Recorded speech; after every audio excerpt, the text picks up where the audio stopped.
Hello everyone, good morning.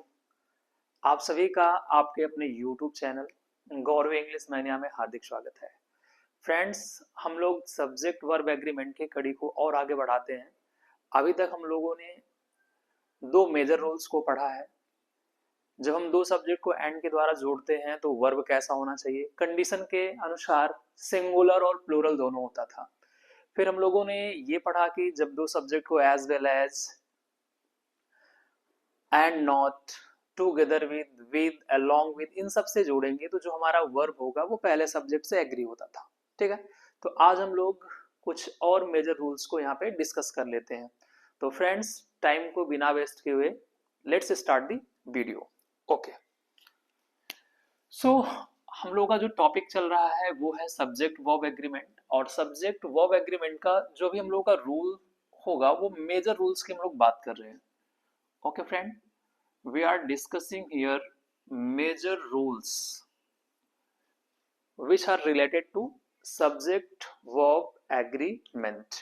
Okay, तो rule क्या कहता है? So next rule is when we have not only, we have either and we have neither. Okay friend, अब अगर sentence में क्या क्या दिया हो, नॉट ओनली दिया हो, इधर दिया हो और क्या दिया है, नीदर दिया है, तो हम लोगों को ये पता है कि नॉट ओनली का जो पेयर होता है वो होगा और। कंजंक्शन का रूल है। इधर का पेयर क्या होगा, सॉरी, नॉट ओनली का पेयर क्या होता है, बट आल्सो, बट आल्सो। इधर का पेयर क्या हो जाएगा, इधर का पेयर होता है और नीदर का पेयर क्या होता है फ्रेंड, नीदर का पेयर होता है नॉर। को रिलेटिव कंजंक्शन है। इधर के साथ आर आएगा, नीदर के साथ नॉर आएगा और नॉट ओनली के साथ क्या आएगा, बट आल्सो आएगा। ठीक है फ्रेंड, ये आपको पता है। तो कभी कभी कॉमन एरर में, स्पॉटिंग द एरर में मिस्टेक कर देगा। नॉट ओनली के साथ एज वेल एज लगा दिया, इधर के साथ नॉर लगा दिया, नीदर के साथ और लगा दिया, या इधर के साथ एंड लगा दिया ना, ये सब कुछ करके सेंटेंस में मिस्टेक्स दिया जाएगा। लेकिन आपको गुमराह नहीं होना है। आपको ये समझ में, माइंड में रखना है कि नॉट ओनली के साथ आएगा बट आल्सो, इधर के साथ आएगा और नीदर के साथ क्या आएगा, not. I think you are getting my point. तो रूल ये कहता है कि जब दो सब्जेक्ट को ना, मैंने यहां पे लिख दिया सब्जेक्ट फर्स्ट और फ्रेंड यहां पे मैंने लिख दिया सब्जेक्ट सेकेंड। ठीक है, when we have two subjects and they are combined by either or, neither nor, not only but also, तो सेंटेंस का जो वर्ब होगा फ्रेंड, सेंटेंस का वर्ब होगा, ये वर्ब एग्री करेगा किससे ना, एग्री करेगा सेकंड सब्जेक्ट से, या फिर आप कह सकते हो नियरर सब्जेक्ट से। अब ये सब्जेक्ट ये सिंगुलर भी हो सकता है, प्लूरल भी हो सकता है। अगर सब्जेक्ट टू आपका सिंगुलर हो जाएगा तो वर्ब सिंगुलर हो जाएगा, सब्जेक्ट टू अगर प्लूरल हो गया तो वर्ब भी क्या हो जाएगा, प्लूरल हो जाएगा। चलिए एक दो एग्जांपल देख लेते हैं। जैसे लिखा गया फ्रेंड, लिखा गया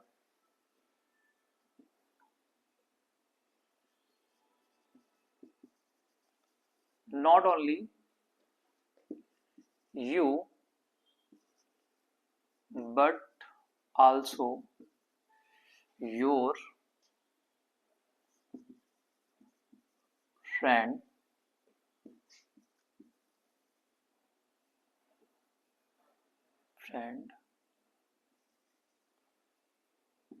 are going to मनाली। ठीक है फ्रेंड, ये सेंटेंस लिखा गया है, not only you but also your friend are going to Manali. अब आपको ये देखना है कि सेंटेंस में एरर कहां पे दिया है।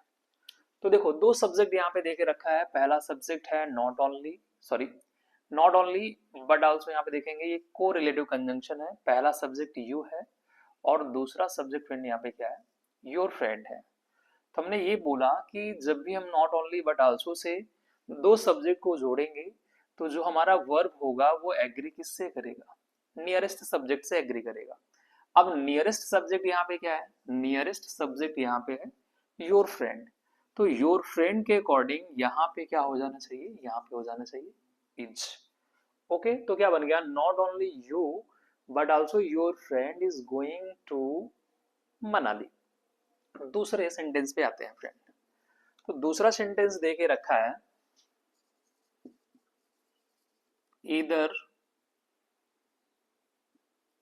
माय फादर और आई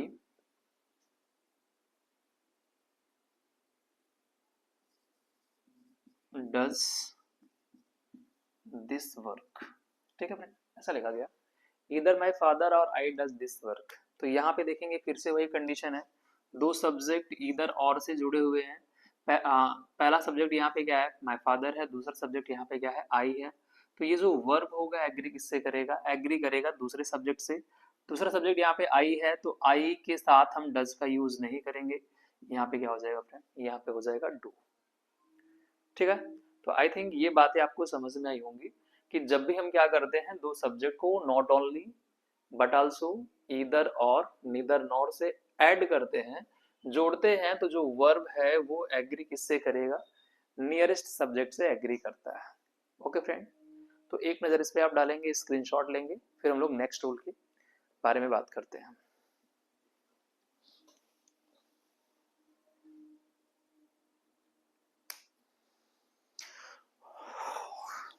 ओके फ्रेंड्स, चलिए नेक्स्ट रूल देखते हैं हम लोग।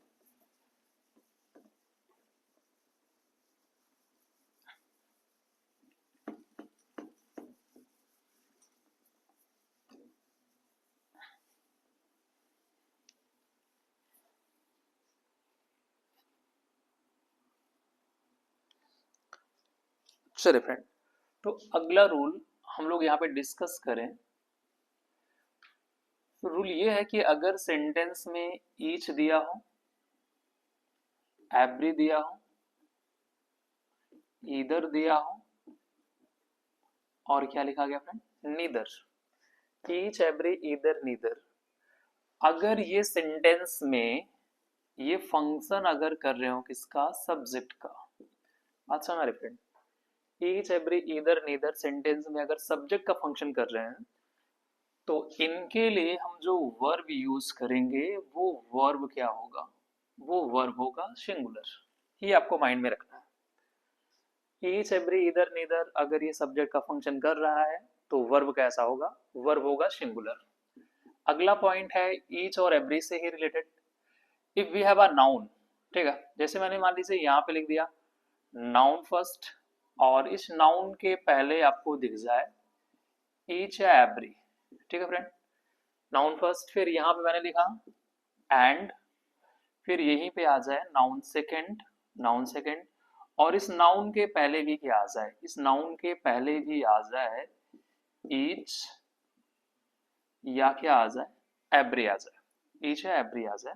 तो इस कंडीशन में फ्रेंड जो हम वर्ब यूज करेंगे वो वर्ब कैसा होगा, वो वर्ब होगा सिंगुलर। ठीक है, क्या लिखा गया कि दो नाउन एंड के द्वारा जुड़े हैं and both the nouns have each and every before them. दो नाउन को हमने एंड के द्वारा जोड़ा है और दोनों नाउन अपने पहले क्या रखे हुए हैं, ईच या एवरी रखे हुए हैं। तो उस कंडीशन में हम क्या करेंगे, जो वर्ब यूज करेंगे वो सिंगुलर होगा। और यहाँ पे आपको एक बात ध्यान रखना है फ्रेंड, ईच और एवरी के बाद आने वाला जो नाउन होगा वो भी, अगर उसका हम लोग नंबर की बात करें, उसका नंबर भी क्या होता है, सिंगुलर। तो ईच एवरी के बाद आने वाला नाउन भी कैसा होगा, ईच एवरी ईदर और नीदर के बाद आने वाला नाउन कैसा होगा, सिंगुलर होगा। बट अगर सेंटेंस में ना ईच ऑफ लिखा है, ईदर ऑफ लिखा है, नीदर ऑफ लिखा है, उसके बाद जो नाउन आएगा वो नाउन प्लूरल होगा, बट वर्ब क्या होगा, वर्ब होगा सिंगुलर। चलिए, तो नेक्स्ट पॉइंट पे अगर हम लोग बात करें, तो अगला जो पॉइंट हम लोगों का होगा, अगर सेंटेंस में दे के रखा रहे ना, क्या लिखा गया, अ नंबर ऑफ, और क्या लिखा है फ्रेंड, और लिख के रखा है द नंबर ऑफ। ये दो पॉइंट, अ नंबर ऑफ और क्या लिखा है, द नंबर ऑफ। दोनों के साथ ना, इसके साथ भी प्लूरल काउंटेबल नाउन आएगा और इसके साथ भी क्या कैसा नाउन आएगा, plural countable noun. A number of के बाद भी नाउन कैसा होगा, बहुवचन होगा। द नंबर ऑफ के बाद भी नाउन कैसा होगा, बहुवचन होगा। बट कंडीशन है वर्ब की, तो अ नंबर ऑफ के साथ जो वर्ब आएगा वो कैसा होगा, प्लूरल। और द नंबर ऑफ के साथ जो वर्ब आएगा वो कैसा होगा फ्रेंड, वो होगा सिंगुलर। ठीक है, अभी हम लोग एग्जांपल देखेंगे, कुछ टाइम में एग्जांपल देखते हैं। और जो नेक्स्ट रूल हम लोग यहाँ पे डिस्कस करेंगे वो होगा फ्रेंड मेनी से ना। आपको पता है कि मेनी के बाद क्या आएगा, प्लूरल काउंटेबल नाउन। ठीक है, बट अगर सेंटेंस में आ जाए मेनी ए या फिर क्या आ जाए मेनी एन, मेनी ए आए या फिर क्या आ जाए मेनी एन आए, तो इसके बाद नाउन कैसा आएगा, सिंगुलर काउंटेबल नाउन। मेनी के बाद plural countable noun, many a और मेनी एन के बाद कैसा आएगा, सिंगुलर काउंटेबल नाउन। यहाँ पे जो हम वर्ब यूज करेंगे वो वर्ब होगा प्लूरल, वो वर्ब कैसा होगा, प्लूरल। मेनी ए के बाद जो वर्ब आएगा वो वर्ब कैसा होगा फ्रेंड, वो वर्ब होगा सिंगुलर। ठीक है, तो मेनी के बाद प्लूरल काउंटेबल नाउन, वर्ब कैसा होगा, प्लूरल। मेनी ए और मेनी एन के बाद कैसा नाउन आएगा, सिंगुलर काउंटेबल नाउन, और वर्ब कैसा होगा, वर्ब होगा सिंगुलर। ठीक है, तो ये कुछ मेजर रूल्स आपके सामने थे। एक मैं यहाँ पे और इम्पोर्टेंट रूल लिखता हूँ, फिर हम लोग एग्जांपल देखेंगे। अगर सेंटेंस में दिया हो ना वन ऑफ, क्या लिखा हो, वन ऑफ, इसके बाद दिया रहता है प्लूरल काउंटेबल नाउन। ये बात माइंड में रखना फ्रेंड, वन ऑफ के बाद आने वाला नाउन हमेशा प्लूरल होता है। हाँ, वन ऑफ के बाद आने वाला नाउन कैसा होगा, हमेशा प्लूरल होगा। बट वर्ब कैसा होगा, वर्ब होगा सिंगुलर, वर्ब सिंगुलर होगा अगर ये फंक्शन किसका कर रहा है, सब्जेक्ट का। मैंने यहाँ जो भी कंडीशन लिखे है ना वो सब्जेक्ट का फंक्शन करेगा, तभी आप वर्ब कैसा यूज करेंगे, वर्ब आप यूज करेंगे उसके अनुसार। सिंगुलर है तो सिंगुलर, प्लूरल है तो प्लूरल। ठीक है फ्रेंड, तो टेक दी स्क्रीनशॉट, इसके बाद हम लोग एग्जांपल्स पे नजर डालते हैं।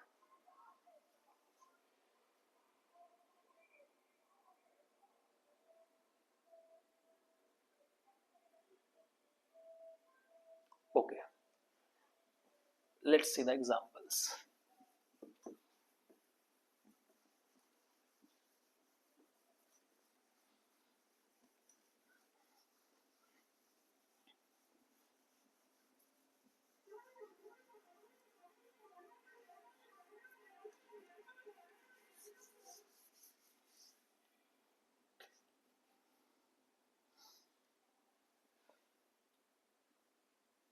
तो फ्रेंड मैंने यहाँ पे सेंटेंस लिखा,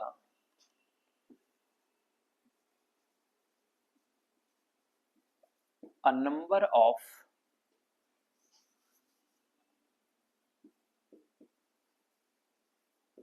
student is increasing in this school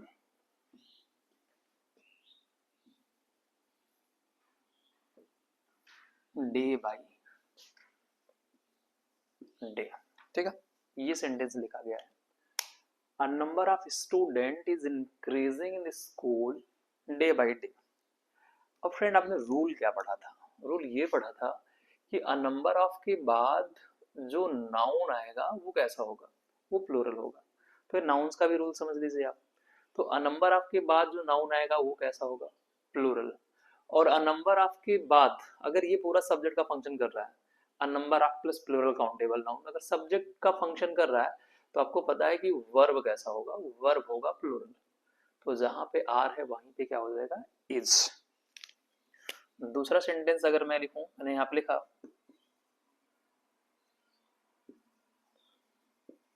the number of vacancies for this post are not enough। ठीक है, मैंने ऐसा लिख दिया, सेंटेंस लिखा गया कि the number of vacancies for this post are not enough. ठीक है, तो मिस्टेक यहाँ पे फाइंड आउट करना है, मैंने ये भी आपको समझाया था कि the number of plus plural countable noun ना, the number of plus plural countable noun अगर सब्जेक्ट का फंक्शन कर रहा है, the number of plus plural countable noun अगर सब्जेक्ट का फंक्शन कर रहा है, तभी वर्ब कैसा होगा, वर्ब आपका होगा सिंगुलर। तो यहाँ पे जो आप देखेंगे ना, फिर यहाँ पे आर लिखा है, वैकेंसीज के अनुसार यहाँ पे आर का प्रयोग करा गया है, तो क्या हो जाएगा, इज हो जाएगा। ठीक है, ये ग्रामर का रूल है। चलो अगला सेंटेंस मैंने यहाँ पे लिखा। तो अभी जो मैं क्वेश्चन बना रहा हूँ ना, ये आपका कॉमन एरर का बन रहा है।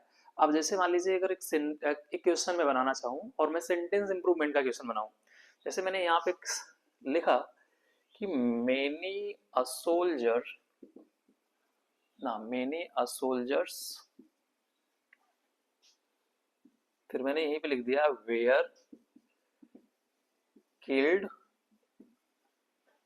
In the battlefield, in the battle field. Okay friend, ये मैंने एक सेंटेंस लिख दिया है और मैंने सेंटेंस का कुछ पार्ट कर दिया है अंडरलाइंड।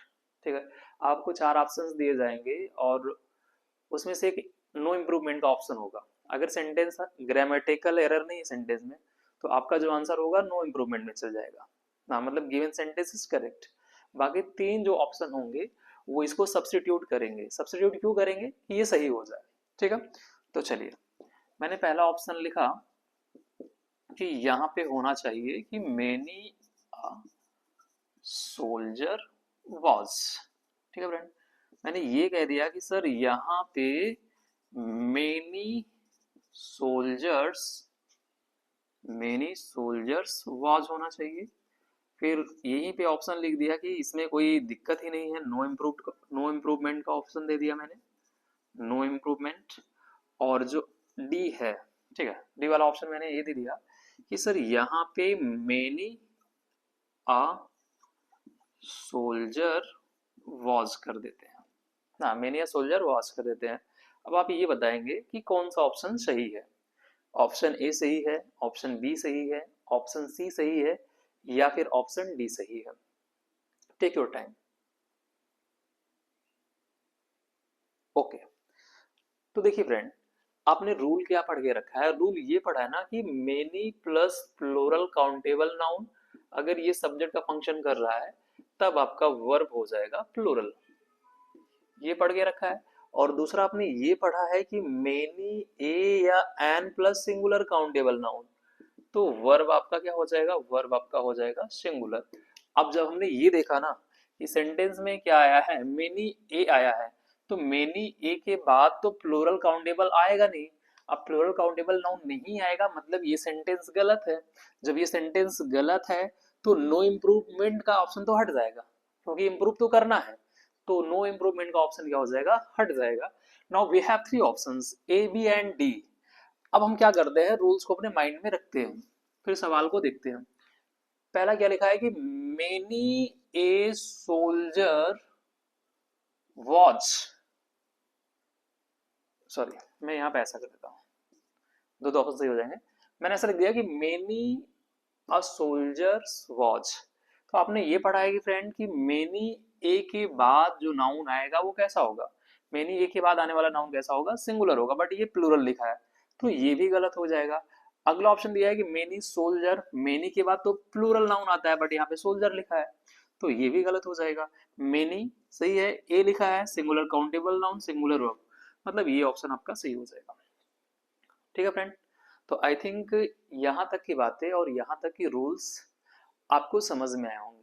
ठीक है, तो सब्जेक्ट वर्ब एग्रीमेंट का लगभग ये 3 वीडियो हो गया, लगभग क्या पूरा पूरा 3 वीडियो हो गया। हम लोग नेक्स्ट एक वीडियो और लेंगे, मेजर रूल से इंपॉर्टेंट होगा सब्जेक्ट वर्ब एग्रीमेंट। फिर हम लोग एक क्लास करेंगे, देखेंगे कि एसएससी के एग्जाम में, टीजीटी पीजीटी के एग्जाम में जो क्वेश्चंस बने हैं सब्जेक्ट वर्ब एग्रीमेंट से, उस क्वेश्चन को हम लोग डिस्कस करेंगे। इसके बाद ये टॉपिक आपका खत्म माना जाएगा। फ्रेंड यही नहीं कि मैंने जितना पढ़ा दिया केवल उतना ही एग्जाम में आता है, ठीक है, या उतना ही आएगा। आप अपने अकॉर्डिंग ना अपने स्टाइल में चीज़ों को और कवर कर सकते हैं और बेहतर से बेहतर पढ़ सकते हैं। तब तक आप इस वीडियो को एंजॉय करिए। Thank you, bye bye.